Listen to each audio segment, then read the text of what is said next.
you a little backstory on the Manhattan Transfer, which is important because, of course, this music is unique and quirky, and so is the history of this band. First off, if you're looking for the Manhattan Transfer, you'll find two different bands. They are the same bands with different members. Crazy, I know. So let's talk about how this band came to be in the first place. In the fall of 1972, Tim Hauser was a taxi cab driver, and one of his fares was an aspiring young singer named Laurel Massey. Now, this was a good fare for him because not only did she need somewhere to go, but also she was a fan of his music. She'd already heard it and thought it was awesome. She was also looking to form a group of her own. Well, a few weeks later, Tim Hauser has another fare that invites him to a party. And guess who he meets? Boom, bada boom, Janice Siegel. Now, even though Janice was already in the group, she didn't care too much, and she started hanging out, and before long was the third member of the Manhattan Transfer.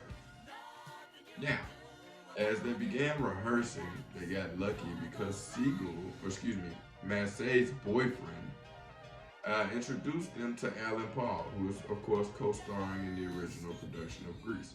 And that gave them their big break, leading them to be signed to Atlantic Records. That's where they released their first self-titled debut album in 1975. Now, the second single from that album was a remake of a song called Operator, and it took radio stations by storm. Now, the song was so popular that, of course, naturally they were being invited to all sorts of television appearances. And I guess while they were whining and dining with all these Hollywood guys, someone decided to give them a show of their own, which was titled The Manhattan Transfer Show. This show premiered on August 10th of 1975 and actually took Ed Sullivan's time slot. It's crazy because their performances were so risque, they had a couple of issues with censorship.